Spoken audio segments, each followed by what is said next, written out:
Welcome to the Bridge Church Midweek podcast. We exist to connect people with others and God. We hope this week's episode helps you do just that. Enjoy.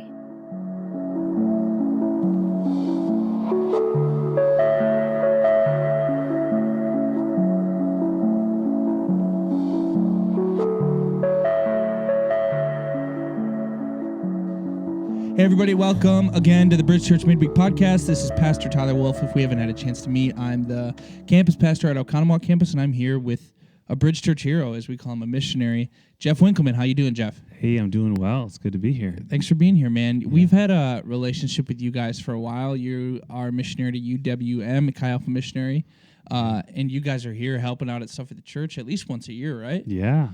So tell us just personally who you are, about your family, and where you are located. Take it away. Sure, yeah. So, my name is Jeff Winkleman. My wife, Catherine, and we are the Chi Alpha directors here at UWM. We have two kids. They're 5 and 2.5. So Juliet is our 5-year-old, and she's just started French immersion school this year. Wow. 4K. So she's speaking French now. It's awesome. It's wild. So she's great. And then our 2.5-year-old Gemma, she's our goofball. So she's always trying to make people laugh. It's one of her things, and it's a ton of fun as a dad. So we got two kids, and we've been here in Milwaukee for this is our 6th year. Wow. And it's just flying by. I can't believe it. Yeah. We pioneered the Chi Alpha ministry at UWM 6 years ago. Yeah. Started from scratch, met students slowly, little by little, some through connections, some through just meeting people on campus. And it's just been fun to see what God's done through that over the past 6 years. That's great, man. Yeah. So I want to eventually get to why college campus ministry is important, why it's effective, what value it has in the big picture of the kingdom of God. But before we get there, I'd like to hear a little bit about your story, if you wouldn't mind sharing. Yeah. Because I mean that when we have missionaries in the house here at Bridge Church, I mean, we literally like to give them a standing ovation. I just think that there's something really special about the people, the laborers that God sends out. So, and I think that goes for your story. So would you just share a little bit about, go as far back as you'd like, sure, as early as the womb, and and just share how you went from being like a high school kid to then being a missionary on a secular college campus. Yeah, for sure. Yeah, so I come from a big family. I have 4 siblings. Grew up in a Christian home. Jesus has always been kind of part of my life. Church has been a part of my life. Sunday morning, Sunday night, Wednesday night. Did all the programming, and so like that was very, very normal. Very I don't know. It was my life, right? So did youth group, but through it, I was a really shy kid. So I'm the 4th of 5 siblings, a part of a very big Winkleman family. Yeah, and where are you from? Yeah, Stevens Point. Okay. Yeah, so Stevens Point area, and so I was really quiet and not an outspoken person. The idea of ministry did come into my head early on as a kid, but like more as a joke, just as a quiet kid, didn't want to talk about things in front of other people. So I was a runner. I did that kind of stuff, and I kind of followed around my cousins and brothers and did what they did.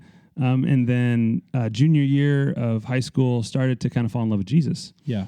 Got really involved in my youth group. Shout out to Nathan Schrader. Yeah. He was my youth pastor. Really helped me know the person of Jesus and follow him, not just a pastor. And that really started something for me. God began to really grab a hold of my heart. And so still didn't want to do anything with ministry, but I went to UWM actually as a freshman and wanted to study architecture because architecture is incredible. I love architecture. Yeah. And I was also a runner, so I got a full tuition scholarship to run at UWM. Wow. It really felt like God opened that door. I had been praying all that summer beforehand, like, God, I don't know how to pay for this college. This is crazy expensive. And then the coach offered me this tuition, and I was floored. And like, God, you're opening the doors. He opened the door to get into the architecture program, which is a very, very competitive program at UWM. Yeah. And so God was just opening all these doors. It was really exciting. And then I got there, and I had one good race that year in cross country. the first one. Yeah. And after that, like every week it just got worse and worse and worse. And my body just couldn't handle the intensity of it. So I started to really like struggle, not just like my body, but also just spiritually, emotionally. Sure. School fell. I failed my first class in college. And I was a 3.9 kid in high school, and now I'm failing a class in college, English 102 or something. And everything's just crumbling at my feet. Like, what are you doing, God? I thought you opened all these doors, and I thought I had been failing him. Like I had no idea how to really walk with him through that, let alone be a Christian on this secular campus, living in this dorm that's 17 floors or whatever it was. Well, and I remember, earlier you and I were talking, and you talked about you not only were you a little confused about what God was doing in your life, but you kind of described it as you also didn't know how to tell someone else how to follow Jesus. Tell me a little bit about that, like what about your experience in that? Because I think that's where a lot of people end up landing. Yeah. So Christian kid trying to wrestle. How do I follow Jesus and be a disciple of Jesus? Like I had no idea, let alone sharing with my roommates about Jesus, and I had no idea how to make friends around me. I didn't know idea how to go find other Christians to kind of help me work through all of that. I just felt really lost and alone and isolated. I struggled with who I was, didn't even know how to make a disciple, let alone be a disciple of Jesus. So I became a shell of who I was and wrestled with that with God for a while. Made it through 3 semesters. That third semester I went off campus and got an apartment. And that was the worst one. The one I was the most lonely and struggling with. God, what are you doing? I quit running that year. I got out of the architecture program, and I was like, why am I here, God? Yeah. And little did I know, he started to whisper a new calling into my heart. He started, no, Jeff, I want you to be a pastor. I just thought it was ridiculous. I was a quiet kid, right? Now, I didn't want to do any of that kind of stuff. I just failed as a Christian at a secular university. Now you want to be a pastor? That's ridiculous. Yeah. And I quit. I went home. I started a process with my mentor. He's like, Jeff, I'll never forget these words that Nathan shared with me. He's like, Jeff, I knew all along that you were called to be a pastor. Yeah. But I couldn't be the one to tell you that. God had to do that. And it was a really confirming moment as God was kind of calling me to this. So I interned with that youth ministry that year, and then transferred to North Central University. And it was through those first couple of years where I started to process, what does it mean for me to be a pastor?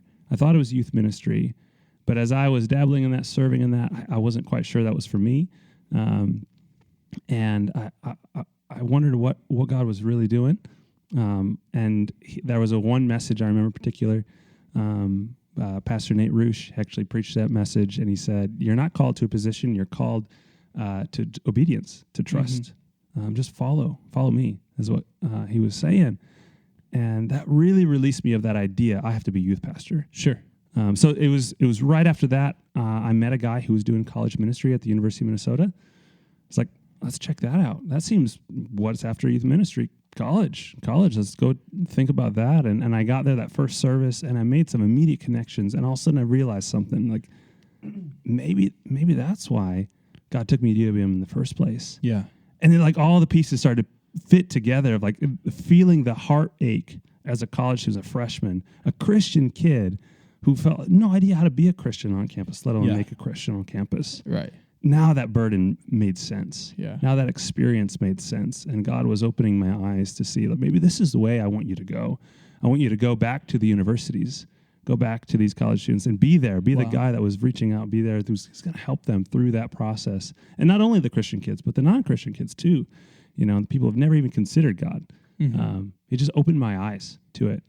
And because of that terrible experience, year and a half, now I look back and they're like, I get excited about it. I'm like, man, look what God did. Yeah, yeah. And what probably felt like such a waste of time, because especially when you're younger, like the idea of a year and a half seems like an eternity. You know what I mean? Yeah. But really, it's just like barely on the radar.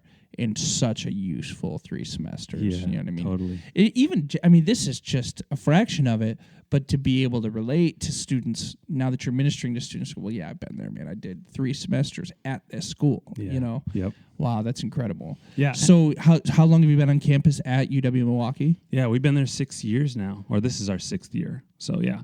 Okay. Yeah. So now, we have students from Bridge Church every now and then that end up going out that way to UW Milwaukee.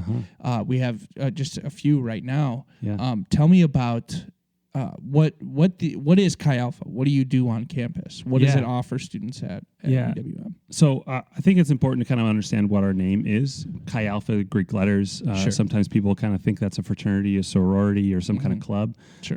Basically, we just take that name from 2 Corinthians chapter 5. The Greek words standing for Christ's apostles. Christo apostolo is in the Greek. Christ's apostles, that's what Chi Alpha stands for. It's the heartbeat of we go to the secular university and we're there, we're present, we're representatives, ambassadors, where maybe God isn't always being represented. Yeah. I think we can agree secular universities might not be representing Jesus all that well. Sure. And so we want to be a voice there. We think it's a great place. So that's kind of our